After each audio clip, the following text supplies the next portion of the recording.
traz experiências do que aprendemos com as nossas mães, com as mulheres ao nosso redor, as mulheres que vieram antes da gente, o que queremos levar pra frente e o que não queremos levar.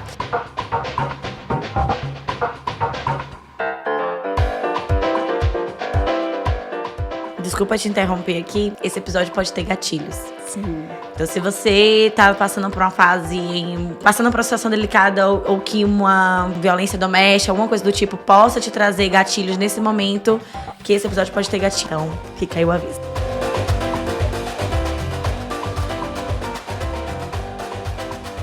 E aí, aprendiz, como é que tá a força do lado daí? Mais uma quarta-feira, mais uma convidada especial. O último episódio foi com uma convidada muito querida.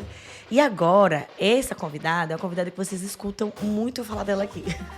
Já ouviu uma vez, já deve estar cansada de ouvir.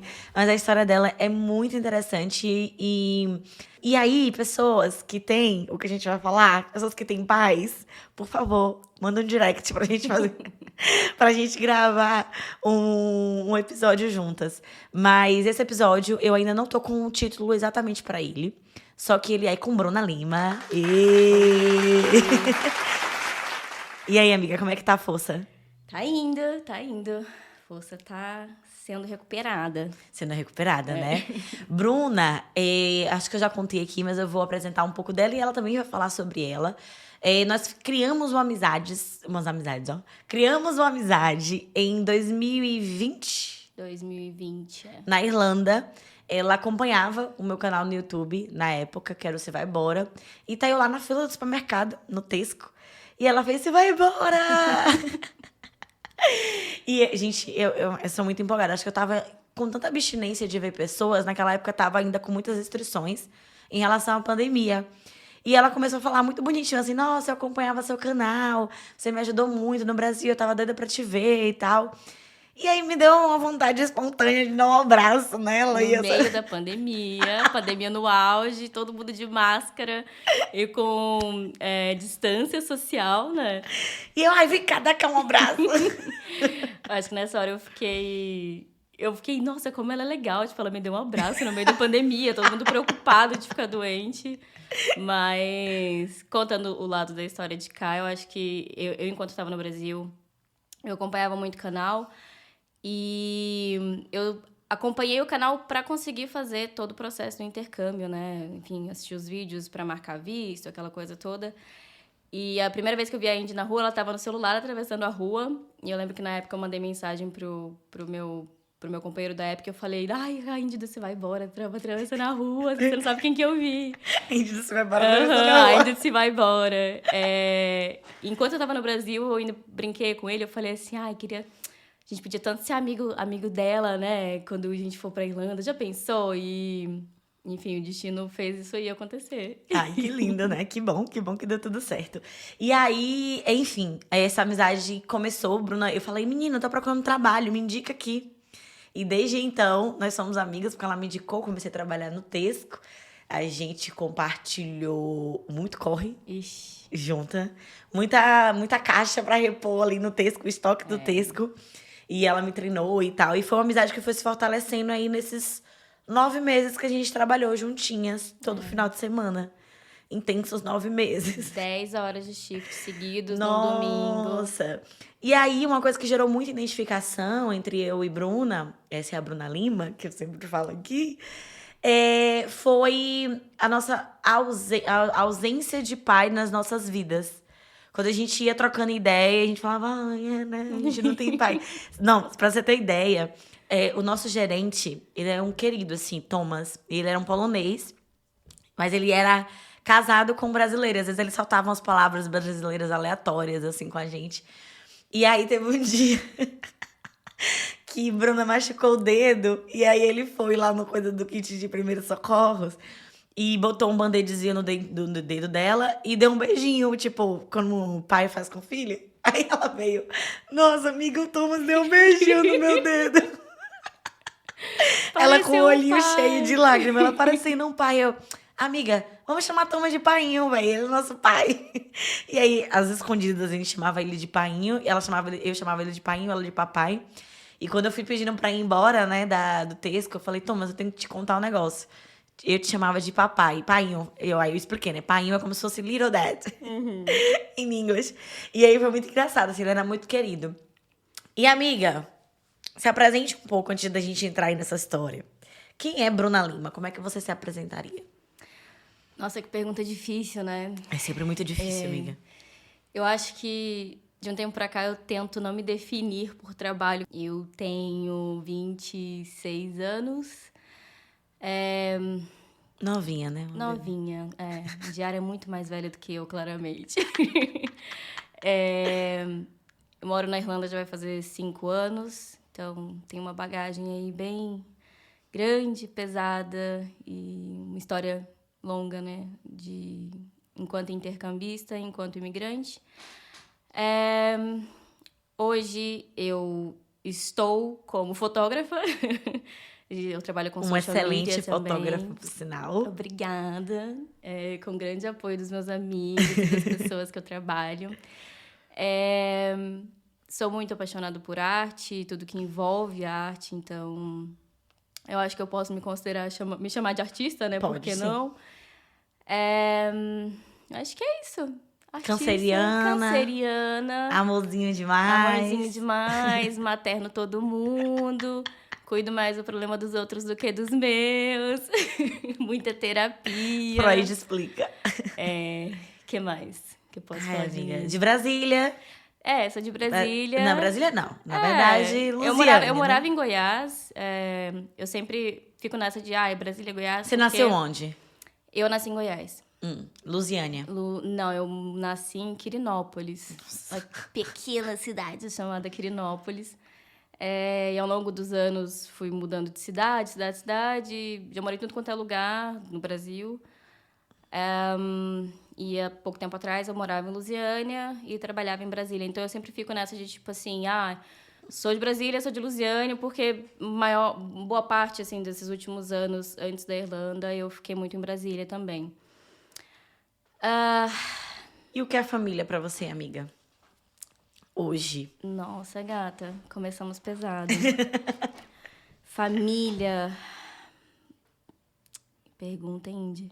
Vale também lembrar nessa sua descrição que você é uma mulher negra. Sim, sou uma mulher negra. Baixinha, linda. Que eu acho que é um recorte importante da gente fazer, né? Porque acho que a gente vai falar muito sobre isso também. Eu acho que nossa história com a paternidade e, sem sombra de dúvidas, eu acho que a gente tem que fazer esse recorte racial, porque tem muito disso, né, na nossa história. Quem é o negro? Seu pai ou sua mãe? Ou os dois? A minha mãe, e no caso a minha avó, né, por parte de mãe.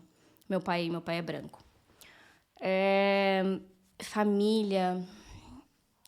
Cara, eu acho que quando eu penso em família, a primeira pessoa que vem na minha cabeça é minha mãe, sem sombra de dúvidas, e meu irmão. E pra mim, família é eles, assim. Família em primeiro plano, né? E depois vem outras pessoas. E agora você tá construindo a sua, que você é casada também. Exato. Hoje eu tenho meu companheirinho, que tá lá na Irlanda. Um cheiro, Vitor. Beijo, amor, te amo. Então é isso, assim, eu acho que, né, a gente pensar enquanto família. Hoje, família pra mim é a minha mãe, o meu irmão, algumas outras pessoas, mas principalmente eles e o meu companheiro, o Vitor. Que lindo. Então, Bruna, hoje em dia, diferente de mim, meu pai já morreu. Fisicamente, né? Eu já tinha matado ele, mas já morreu. Mas meu pai... Gente, assim... Vale lembrar, né? Se você tá caindo nesse episódio de paraquedas, a gente fala vamos comentar com muita graça. E eu acho que essa graça é um mecanismo de defesa mesmo, né? O jeito que a gente lida com isso. Mas não é invalidando também os sentimentos e, enfim, a nossa história. É porque quando a gente tem intimidade, né? Intimidade é uma merda, né? Que a gente conhece e vai olhando uma pra cara da outra e dá risada. Mas, enfim, eu tive a ausência do meu pai. Acho que quem já escutou outros episódios consegue perceber. Tem até um episódio aqui falando sobre paternidade. Mas meu pai morreu em 2000 e tal. Sei lá, eu tinha 20 anos. Então, tem uns 7 anos que meu pai morreu. 8, 9 anos que meu pai morreu. E é isso, eu não tinha um contato com ele no meu dia a dia, mas eu tinha muito uma vontade de ter uma conversa com ele, que eu acho que isso até me lembrou de ter um episódio com Bruna, né? Porque eu falei com ela, amiga, você não tem vontade de conversar com seu pai? Eu falei isso um dia desse aí. E ela, não tenho. E hoje você não fala com seu pai, né, Bruna? Não, a gente não tem contato, mas... Por quê? Isso é, assim, é uma história bem longa e com muitas camadas. Temos mas, tempo. Temos... Pode contar. Temos aí 40 minutos de episódio. Mas, assim, fazendo um pequeno resumo de toda a história do meu pai. Primeiro, eu preciso começar pela minha mãe. Sim, então, claro. Meus pais se conheceram, minha mãe tinha 14, 15 anos. E a gente tá falando aí dos anos 80, né? Outra época, outro acesso que as pessoas tinham em relação à educação sexual. Então, minha mãe engravidou com 15 anos e ela me teve com 16. Acho que meu pai, se eu não me engano, foi o primeiro namorado dela. Então, obviamente, ela não estava preparada, ela não tinha bagagem emocional, financeira para poder ter um filho. E mesmo assim, ela quis ter. Minha mãe tinha 16, meu pai eu acho que tinha entre 19 e 20 anos, acho que ele é 4 anos mais velho que ela. E foi um relacionamento que já começou de forma muito conturbada. Eu acho que, voltando no que a gente estava falando sobre recorte racial, de histórias assim que eu ouvi na família, um dos primeiros que eu lembro ali enquanto criança era que parte da família do meu pai, eles não sabiam da minha mãe, que eles namoravam. E eu lembro de ouvir a história de que meu pai não mostrava ela para a família porque minha mãe é negra. Então, eu lembro de uma história de que eu acho que ela estava desfilando, na época ela fazia uns desfiles assim como modelo. E eu acho que alguém falou, tipo, essa aí que é a namorada dele. E meu pai não mostrava ela por conta disso, assim. Não sei o quanto para ele era uma preocupação com ela, ou com ele mesmo, ou de julgamento da família. Mas isso era uma questão, né? Então, quando minha mãe engravidou, eu acredito que eles foram morar juntos, ou com os meus avós. E até onde eu sei também não foi uma relação fácil. Enfim, minha família é toda muito complicada em vários sentidos. E eu nasci. Quando eu nasci, eu lembro que acho que meu pai foi buscar minha bisavó em outra cidade para ela cuidar de mim também. E uma das primeiras coisas que ele perguntou para um amigo dele que já tinha me visto, que estava na maternidade, foi: "Ai, mas ela é pretinha? Que cor que ela é?", assim. Então, essa foi a primeira preocupação do meu pai enquanto pai, assim. E eu acho que a gente, depois de um pouco mais velha, assim, depois dos 20 anos que a gente, né, aprende a ter letramento racial, que a gente para perceber o quanto isso é doloroso, né? Assim, para mim, para minha mãe também. É punk. É punk. É punk. E aí, durante a infância, você teve a presença dele ali, Isso. fisicamente. Você tem seu irmão. Tenho meu irmão, mas meu irmão nasceu, eu tinha por volta dos 15 anos. Ele nasceu em 2012, então eu tinha, acho que 16 anos. Mas ele, de alguma forma, esteve presente dentro de casa, mas muito mais no sentido de eu vou prover e a mãe vai cuidar. Enquanto criança, meu pai era muito carinhoso comigo. Eu tenho, assim, umas lembranças de minha mãe ser um pouco mais rígida e meu pai, acho que ser a pessoa que me tira do castigo, que cuida, entre aspas, né? Que cuida ali. Mas, a partir da adolescência, as coisas foram complicando porque meu pai era muito machista, acredito que é até hoje.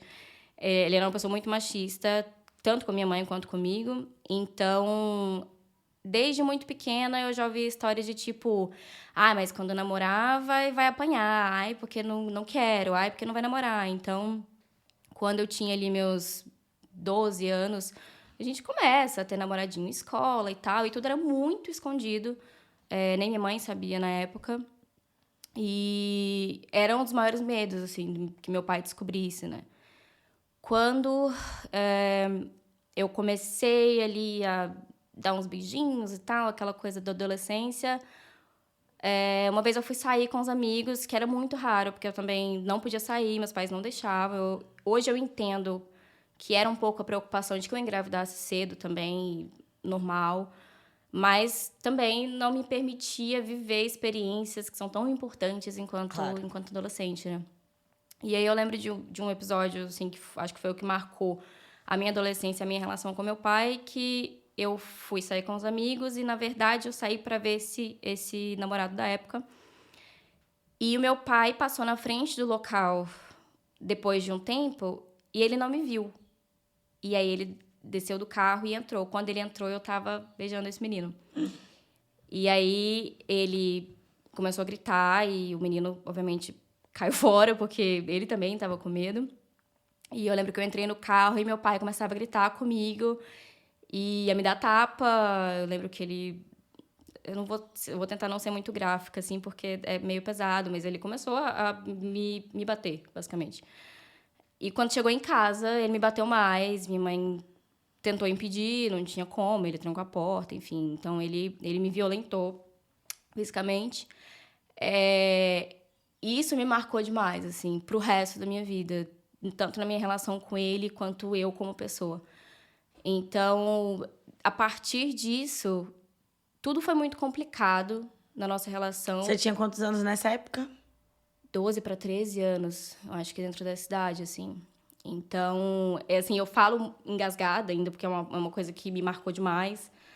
E a minha mãe também, ela, obviamente, enquanto mãe, ela ficava, o pai, ele também precisa da educação, mas isso não é certo. Então, ao mesmo tempo que eu sabia que ela queria me poupar, ela também estava numa relação abusiva, né? Então, falando agora da relação deles, eles sempre tiveram uma relação muito conturbada. Qual é o nome da sua mãe? Luciana. Mãe, Luciana. te amo. Cheiro, Lu. Te amo muito. Você é a mulher mais incrível da minha vida. E a relação deles também sempre foi muito conturbada. Meu pai traiu minha mãe ao longo do relacionamento inteiro. Assim, foi um casamento de quase 18 anos, eu acho. E eles brigavam muito. Então, a minha infância foi ver os meus pais brigando sempre, assim. E envolvia violências psicológicas, violência financeira. Eles trabalhavam juntos, mas minha mãe, ela voltou a estudar, acho que quando eu tinha uns 7 anos, que ela foi terminar o ensino médio.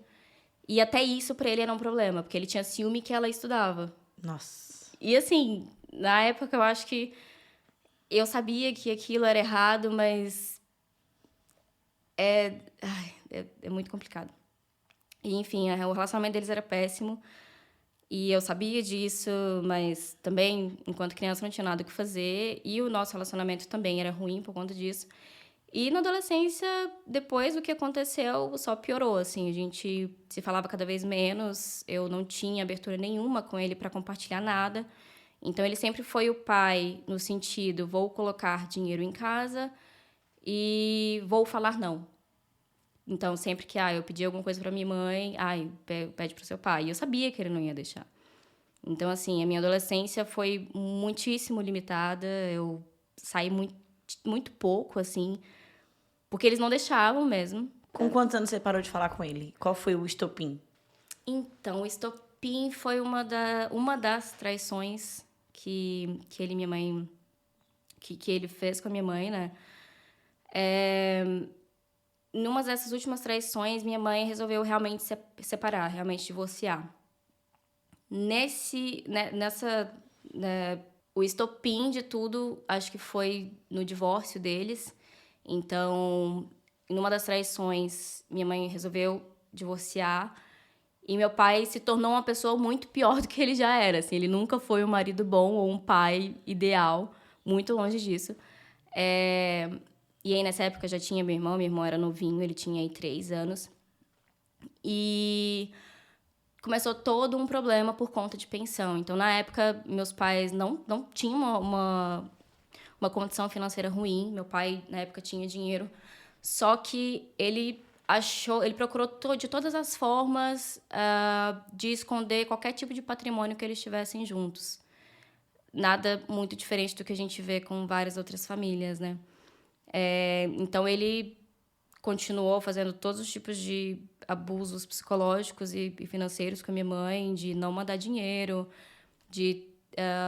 quando eles entraram na justiça para o divórcio, na separação dos bens, ele omitiu praticamente tudo que ele tinha. Ele se passou de que, eu não tenho dinheiro, eu não tenho bens, os bens estavam no nome de outras pessoas, da família.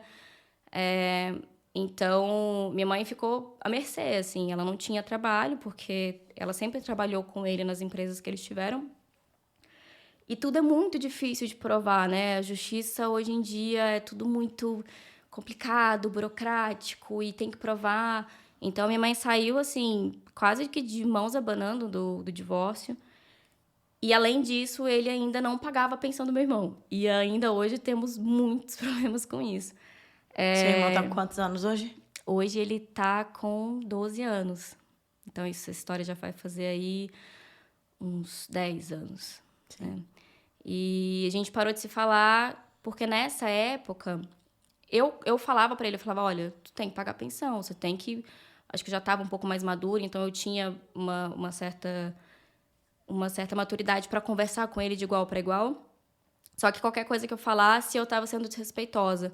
Nessa época, eu já tinha cortado o contato durante a traição e o divórcio deles. E eu lembro que um dos dias que a gente discutiu foi porque ele falava mal da minha mãe na minha frente. Falando com a minha avó, por exemplo, a mãe dele. E eu lembro que nesse dia ele falou e eu não consegui ficar calada. Eu falei, como que você tem coragem de falar da minha mãe na minha frente ainda, sabe? Sabendo de todas as coisas erradas que você faz, enfim. E a forma dele de sempre lidar com isso é, me respeita que eu sou seu pai, sabe? Então, eu acho que esse foi o último dia que a gente conversou, que a gente discutiu, na real. E até então eu tinha um certo contato com ele, de vê-lo, porque eu trabalhava com os meus avós, que eram os pais dele. E eu lembro que nesses dias eu bati o carro, de tão nervosa que eu tava, assim. E esse, eu acho que foi um dos últimos contatos que a gente teve. E depois disso eu cortei o contato total. Os problemas dele com a minha mãe só pioraram ao longo dos anos, porque toda a questão do divórcio e de pensão permeia até hoje. E ainda, assim, a gente passa muita dificuldade para conseguir lidar com isso tudo, né? Sim. Então, foi por essa época que a gente parou de conversar. Ele nunca mais tentou manter contato. Acho que esse ano passado que eu fui no Brasil, ele falou pro meu irmão que meu irmão ainda tem contato, né? Ele é uma criança. Mas ele deve ter falado de pai. Pergunta pra sua irmã se ela pode mandar uma foto pro papai. E eu, tipo assim, cara, como assim, sabe? Olha tudo que aconteceu e que tá acontecendo. É meio inacreditável, assim, mas desde esse tempo a gente não se fala. Mas tendo uma visão geral da minha infância e adolescência, eu nunca tive um pai, assim, de afeto, Sim. de suporte, que não fosse financeiro, né? Do financeiro até os meus 16 anos eu realmente não tenho o que falar, porque ele fez o mínimo, que é a função dele. Quando eu decidi fazer esse episódio com Bruna, é porque hoje em dia... Lembra do episódio da nossa vulnerabilidade é uma conquista? De pedir ajuda, de também aquele episódio das escolhas, da gente hoje ter mais autonomia pra escolher a relação que a gente quer estar. Eu tenho certeza que pra sua mãe foi muito difícil sair dessa relação. Sim. Ainda mais pelo suporte financeiro, por trabalhar com ele. E hoje em dia, a gente escolher a relação que a gente pode ou não quando a gente vê que tá desandando, vê que Gente, se você tá passando por alguma relação que tá te fazendo mal, que tá te colocando como submissa, você tem que sair dessa relação. Pede ajuda. Pede ajuda. Tem que pedir, porque a gente conquistou muitos direitos, mas ainda assim o machismo tá aí, né? Pra poder dar uma lavagem na nossa mente de não, eu não vou, ele vai melhorar. Gata, homem não melhora, assim, se ele já é ruim, eu nunca vi homem ruim melhorar. Infelizmente, é a realidade. E aí, nessa troca com Bruna, eu conheci Bruna 20, né? Há 5 anos. Então, eu vi uma Bruna que chegou na Irlanda muito menina mesmo. Eu brincava com ela que eu era mais velha, são só 2 anos de diferença. Mas eu via, o menino não era da idade, era do olhar que tinha pro mundo. E eu encontrei uma Bruna que era muito... frágil não é a palavra certa, mas era muito vulnerável mesmo, assim, sabe? E carente também, né? E, enfim, Bruna passou por uma fase em que ela tava num relacionamento, posso falar, né, amiga? Pode. Um relacionamento que não era saudável. E eu conheci ela nesse relacionamento que não era saudável pra ela. E eu acredito muito, por isso que eu tô trazendo essa troca com você, porque eu acho que é um assunto muito delicado de abrir. Sim. E obrigada, amiga, por estar aqui falando sobre. Mas que quando a gente ouve alguém que passou e que tá lidando melhor com isso, a gente fala, tá, eu posso sair dessa. Talvez se você escutasse isso há 5, 6 anos, você estaria mais, talvez no lugar que você tá hoje, né? Que você teve que caminhar ali sozinha pra poder chegar nesse lugar que você tá hoje. E aí eu lembro de conversar com Bruna. Era uma Bruna que não fazia terapia. E uma Bruna muito novinha e que volta e meia ela chegava no trabalho ali chorando e eu, amiga, pelo amor de Deus, sai dessa relação. E era assim, eu também amadureci muito nesse processo, porque eu achava que era tipo assim, ei, é óbvio isso aí, sai disso aí. Bem incisiva até, mas ao mesmo tempo tentando acolher ali, né, e conversar. E a gente aprendeu muito uma com a outra nos nossos processos. Que a Bruna também me acompanhou muito de pertinho no meu processo de término e tal. E era muito bonito, assim, e continua sendo, ver o florescer, né? De entender de onde vem o trauma. Hoje de manhã, ela tá aqui em casa essa semana, né? E aí hoje de manhã a gente tava aqui, eu e Bruna, a gente tem conversas assim, ó, Nível né? terapia. Profunda. Ao mesmo tempo que a gente tá falando de uma coisa bem aleatória, daqui a pouco a gente entra no nível muito profundo. E tem várias ideias ali a partir dos nossos diálogos. E aí, quando a gente tava conversando, ela falou assim, amiga, terapia... terapia é que nem catapora. Acho que era o Trauma é lidar, que nem lidar, catapora. lidar com os traumas, né? Lidar com seus traumas é que nem catapora. Quanto mais tarde você pega catapora, que todo mundo fala, né, que catapora é pra pegar quando é criança. E aí, quanto mais tarde você pega uma catapora, ou você enxerga ali o seu trauma e vai lidar de frente com ele, é mais difícil de cicatrizar. Porque já foi acumulando bastante coisa, né? Então, no caso da catapora, porque eu acho que é uma doença que vem, quando pega, demora. Eu peguei criança, ainda bem, tô imune. Mas, assim, não tem retrocesso pro autoconhecimento, né? Quando Sim. você vai praticando isso, às vezes chega a ser até chato na minha cabeça, porque você fica se autoanalisando, mas eu acho que a chance de você cair em armadilhas, ela é muito menor. Sim. O que é que você acha, amiga, dessa Bruna ali de 18 anos que rompeu vínculo com seu pai e que hoje, com certeza, tem muito trauma da Bruna que não teve um pai presente, mesmo quando deveria estar presente, né? Quando deveria, porque estava junto com sua mãe, mas não estava sendo um pai presente na sua vida. A Bruna desses últimos anos. Como é que você olha essa Bruna que hoje reconhece o vazio que isso foi... que isso ficou ali na sua vida, né? Que foi instalado na sua vida, digamos assim. E como é que você preenche isso? Olha, foram muitos anos de terapia e de autoconhecimento. Acho que para chegar onde eu tô hoje, assim, eu sou muito grata pela Bruna do passado. Claro. E tenho muito orgulho, assim, da minha trajetória, porque eu acho que a gente tem uma... né, voltando à história do relacionamento, né, das coisas que eu passei, eu acho que a gente tende a se culpar muito por, às vezes... Aí a gente tem, muitas aspas, aceitar certas coisas. A gente sabe que relacionamento, desde quando você começa ali relacionamento amoroso, né? Quando você começa a namorar ali na adolescência, eu acho que tudo é um teste para a sua vida adulta e para sua relação com outras pessoas também, amizade, família. Mas a Bruna de 18 anos, por exemplo, era uma Bruna que estava ali muito no corre, porque eu acho que depois que meus pais separaram, eu meio que perdi toda essa atenção deles e eu comecei meio que atrás do que eu queria fazer. Então, comecei a fazer faculdade, e nisso eu pagava tudo sozinha, porque meu pai não ajudava com nada. Pegava ônibus e pagava van, na época eu já trabalhava desde os 16. Então, eu acho que eu não tive muito tempo para me curar. Então, assim, dos 16 até os 21, foi muito no preciso correr atrás do que eu quero. Preciso correr atrás do que eu quero. E aí, enfim, a gente vai se enfiando em relacionamentos aí complicados. Mas eu acho que a Bruna de 18 anos é isso. Era uma Bruna muito vulnerável e eu acho que essa relação que a gente tem, eu falo a gente porque eu acredito que também seja o seu caso, isso reverbera ao longo da nossa vida. Sim.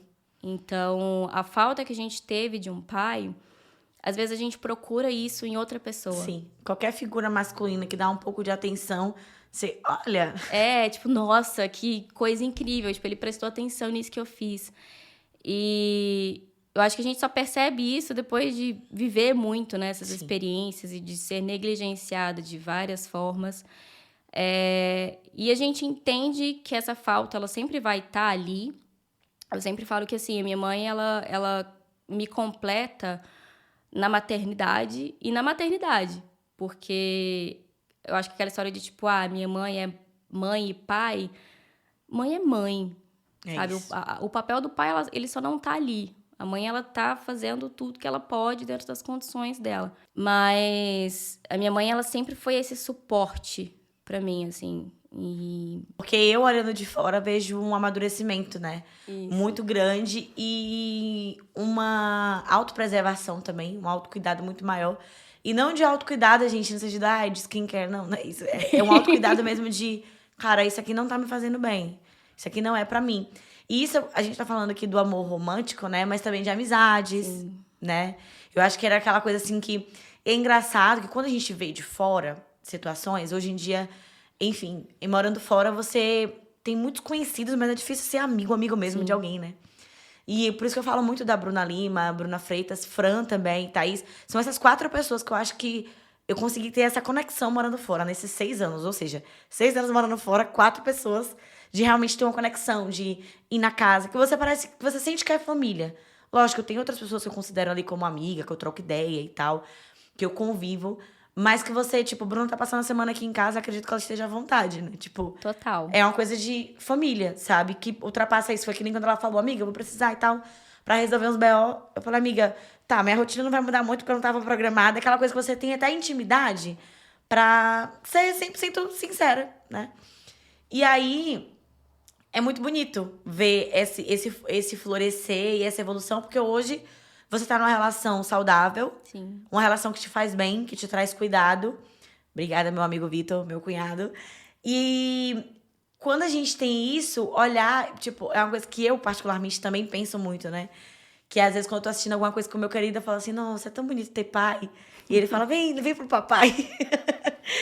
E eu acho que é uma coisa que eu e Bruna, a gente trocava muita ideia, porque a gente começou a fazer terapia praticamente na mesma época.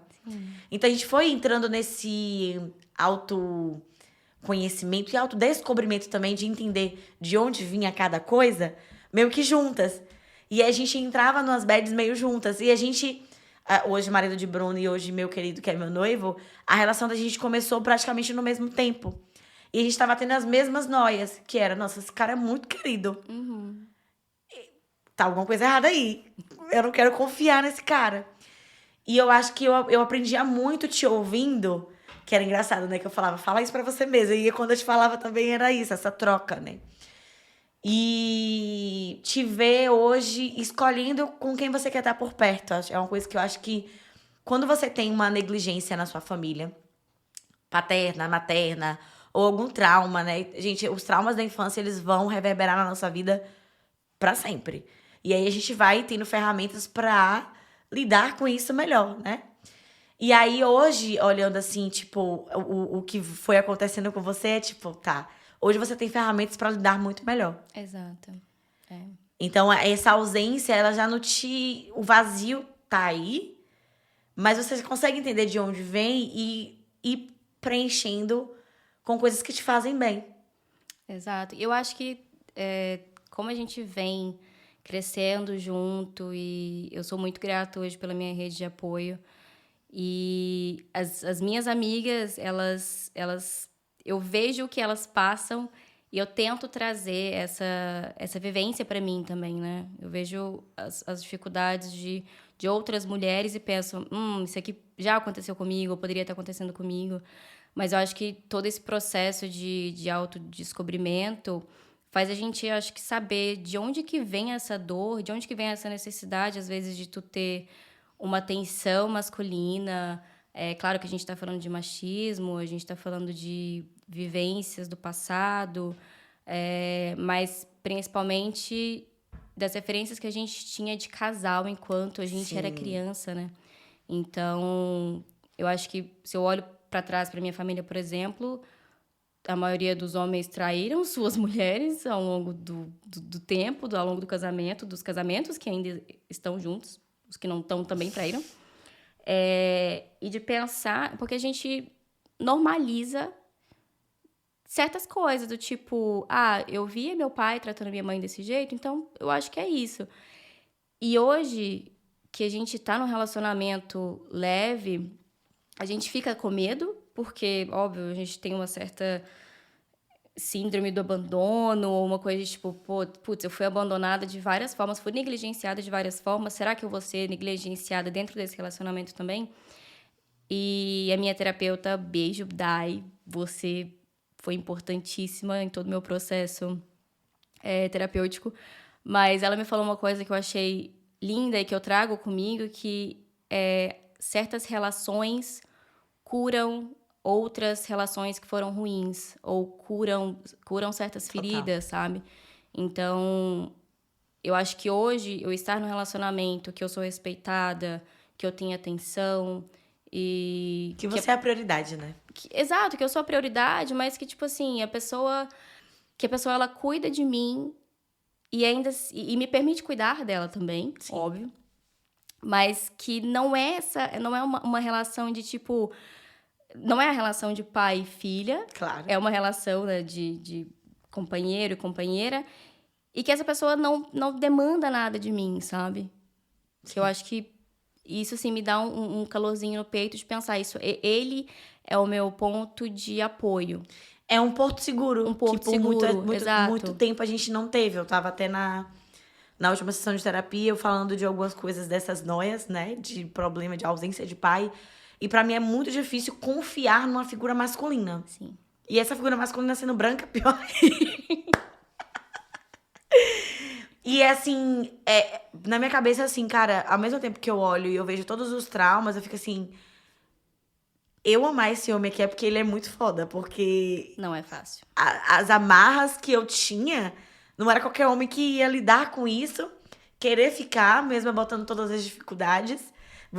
A Bruna mesmo falava, amiga, pelo amor de Deus, não, coitada. Ela falava, coitada, né? Então, eu acho que quando você tá nesse momento, assim, dentro de uma relação que não tá te fazendo bem, uma relação tóxica, é muito difícil enxergar uma luz, né, do depois. E você teve esse momento sozinha, morando sozinha, que foi muito lindo, assim, ir em Dublin e ver essa casinha sozinha. E você aprendendo, amiga, não, tô fazendo as minhas coisinhas, você se colocando no mundo. Você beijando na boca, piriguetando, que tinha que piriguetar. Porque não aproveitou isso na adolescência. Exato. E foi muito bonito ver esse tempo de solitude que você aprendeu a ter o seu momento com você mesma. E é por isso que eu falo, né, quando você vai encaixando os episódios aqui, você vai tendo uma linha de raciocínio. É importante a gente ter esse momento consigo. É importante a gente ter a nossa independência. Mas e se entrar alguém é pra falar assim, não, vamos lá, vai somar. E aí, beleza, numa relação é impossível você ter uma relação, seja ela entre duas mulheres, dois homens, enfim, você vai criando uma codependência emocional de uma forma saudável ali, mas vai tendo essa estrutura que você fala, poxa, que legal. Bruna, gente, eu vivi pra ouvir Bruna falando que é muito bom ser casada. Porque ela era a pessoa que falava que não ia casar. Que casar o quê, amiga? Eu vivi pra ouvir isso, amiga. Mas aí vem uma coisa engraçada, né? Minha mãe, desde muito pequena, ela sempre... essa é a frase da minha mãe. Se a minha mãe pudesse ter uma bio na vida, seria: não casa, não tenha filhos, não tenha casa, more num hotel, que o hotel você não vai precisar limpar. Essa é a frase da minha mãe. Então, ela sempre falou pra mim, não casa, não casa. Porque a experiência dela dentro de um casamento foi péssima.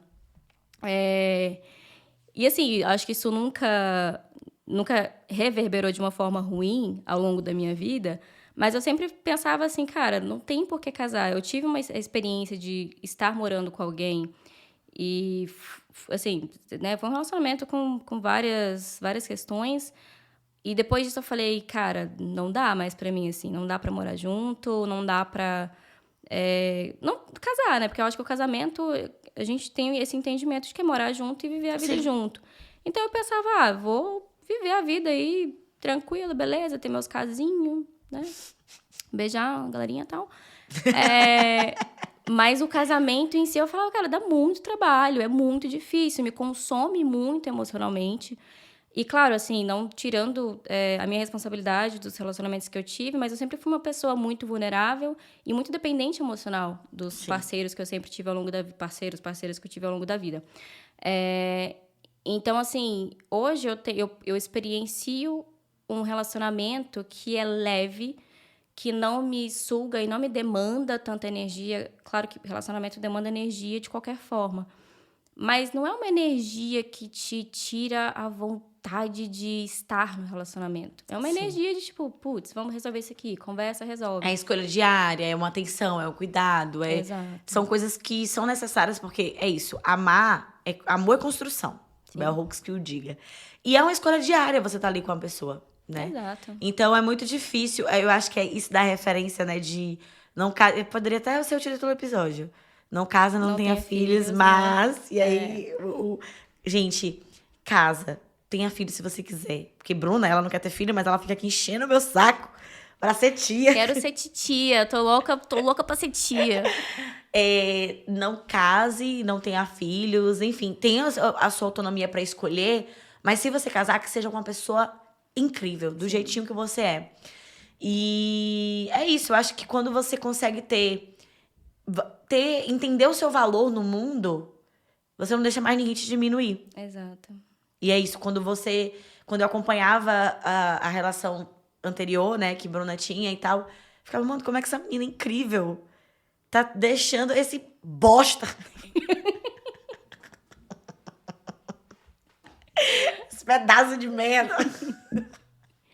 Brincadeira, né? Passou. Foi fazer isso com ela, sabe? Então, tipo, eu acho que é muito tirar também a nossa culpa, né? Eu lembro que a gente conversa sobre isso direto. Nossa, amiga, como é que eu vivi tanto tempo e tal? Amiga, foi importante pra Bruna quem você é hoje. Exato. Né? Não dá pra romantizar, não dá pra anular o que você viveu. E não dá pra se culpar pela Bruna do passado. Ela te trouxe até aqui.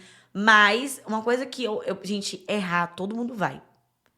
Nós fazemos escolhas e erramos em várias, diariamente. O negócio é você perceber o erro e insistir nele. Empurrar com a barriga e adiar. Isso aí pra mim é o que me irrita. Então, quando eu trago aqui a minha vulnerabilidade, as minhas convidadas que aceitam trazer a vulnerabilidade dela, é justamente pra esse ponto de cura que sua terapeuta falou, né? Exato. Que outras relações podem curar as feridas de relações anteriores. Tipo, quando eu vejo... Agora a gente tá assistindo Casamento às Cegas, né? E, gente, pra mim é um experimento social, assim, ficar vendo aquela galera. Eu e Bruna, quando tá assistindo junto, a gente começa a analisar todo mundo. E ver o quanto tem mulheres que se colocam como... vem me salvar. E aí, eu nunca fui assim, eu não consigo ser essa pessoa, sabe? E é não transferir essa responsabilidade pra outra pessoa. Entender de onde vem. Acho que hoje Bruna consegue enxergar, não, esse aqui veio disso aqui, disso aqui, disso aqui. Eu vou lidar dessa forma aqui. E eu tenho certeza, e eu torço, né, continuo aqui, que continue o relacionamento do jeito que tá, muito bem, te fazendo bem, mas eu tenho certeza que se mais pra frente, que o futuro ele é incerto, não der certo, você vai lidar de uma forma muito mais tranquila do que você tinha lidado com o término anterior. E é pra isso que serve as relações, né? Pra isso que servem as relações. Pra gente olhar pra frente e falar, tá, isso aqui... Não vou repetir. Não vou repetir. E o que é bom a gente repete, mas o que é ruim, a gente deixa pra trás, sabe? Tentar aprender com isso, porque quando acontece algo de ruim com a gente, a única coisa que a gente pode fazer é o que é que eu posso aprender com isso? Às vezes não tem nada pra aprender quando é uma coisa muito fodida, tá?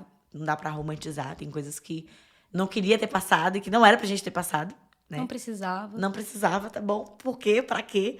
Mas já que passamos, o que é que, tipo, hoje em dia, acho que se você vendo o que sua mãe passou e tal, e vendo que você já passou, o quanto você evoluiu, como você tá com o Vitor hoje, você não vai aceitar menos que isso. Exato.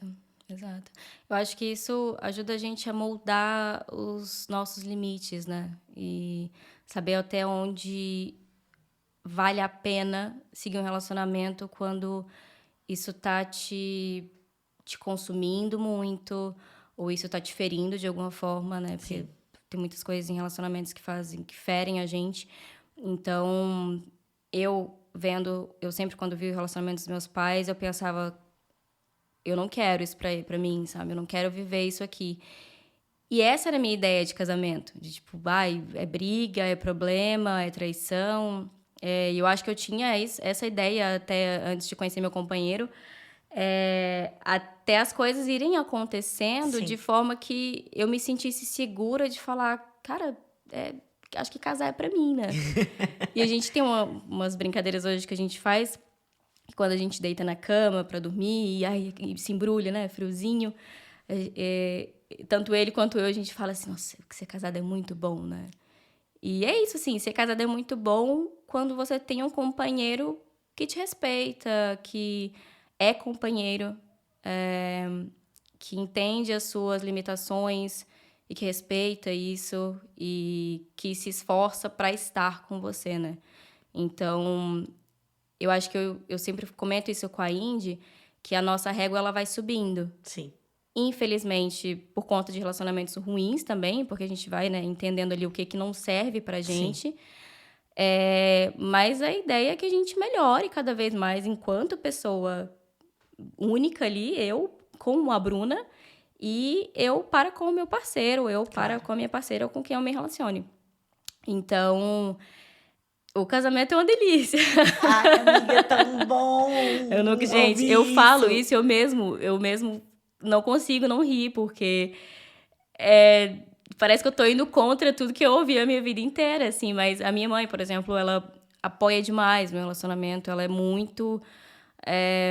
ela acha muito bonita essa relação. Você tá curando também uma ferida da sua mãe. Gata. Acredito que sim. Acredito que sim. Teve uma vez que eu mandei uma foto pra ela de uma surpresa que ele fez pra mim quando eu voltei de viagem e ela me mandou um áudio e falou assim, nossa, eu tô chorando, porque isso é a coisa mais linda que eu já vi na vida. E eu acho que eu e a Indy, a gente sempre comenta o quanto a gente queria que as nossas mães vivessem um amor leve e Fossem amor... amadas de verdade. Exato, exato. E a gente espera que ainda aconteça, assim. Claro que a gente quer que elas sejam felizes, sozinhas, óbvio. Sim. Mas é muito bom ter alguém, né? É muito bom ser amada, ser cuidado. É muito bom ter alguém ali pra seguir a vida, né? Gata. Encerrando então, amiga, qual mensagem você deixaria pra Bruna do passado? Tipo, se você pudesse voltar no tempo, dar um oi ali e falar, "Oh", qual mensagem você daria pra essa Bruna? Porque ela vai servir também pra pessoas que talvez estejam nesse momento passando por uma situação delicada. Coragem e vai passar. Eu acho que ao longo dos meus relacionamentos que não estavam dando certo, eu sempre tinha muito medo de sair e de perder a pessoa. Só que era uma pessoa que já não estava me fazendo bem há muito tempo. Então, assim, a gente precisa ter coragem para enfrentar o novo. Sim. E vai passar, dói demais, assim. É uma dor que a gente pensa que é insuportável. Mas passa. Passa. Ninguém morre de amor, né? Ninguém morre de amor. Por mais dolorido que seja, é um processo, é um luto, né? Terminar é um luto. Então vai passar, a gente passa e vai enfrentar coisas melhores, vai entrar em relacionamentos melhores, às vezes vai entrar em alguns que também não vão dar certo. Mas é a vida, né? A vida... Vai viver, vai aproveitar. Você falou, acho que essa é uma frase muito boa pra terminar, que você falou assim, às vezes você tá com medo de perder a pessoa, mas a maior perda é perder você mesma. Exatamente. E assim eu encerro o episódio de hoje. Com a frase de efeito. Alugando aí um triplex nessa cabecinha. Mas espero que esse episódio tenha te feito bem, tenha te abraçado do lado daí. Amiga, muito obrigada, te amo muito. Te amo, amiga. Sou muito orgulhosa de você. Minha filha é ela, gente, mentira. Minha irmã mais nova. E te espero na próxima quarta-feira, aprendiz. Gente, uma coisa muito importante. lembra de dar 5 estrelas aqui, porque um monte de gente escuta e não dá. E eu falto só 2 pessoas pra chegar no 100 no Spotify. Então lembra de dar 5 estrelas e compartilha esse episódio com uma amiga sua, que você sabe que tá precisando ouvir isso também. Um cheiro e até a próxima quarta. E se esse episódio te ajudou de alguma forma, lembra de apoiar o nosso trabalho pra gente dar continuidade aqui. Eu sei que não é terapia, mas também sei que é terapêutico. Então, a gente consegue, com R$5 por semana, você consegue apoiar o nosso trabalho pra gente dar continuidade e postar aqui toda quarta-feira um episódio novo, trazendo reflexões, pra gente continuar tendo esse espaço de cura e aconchego.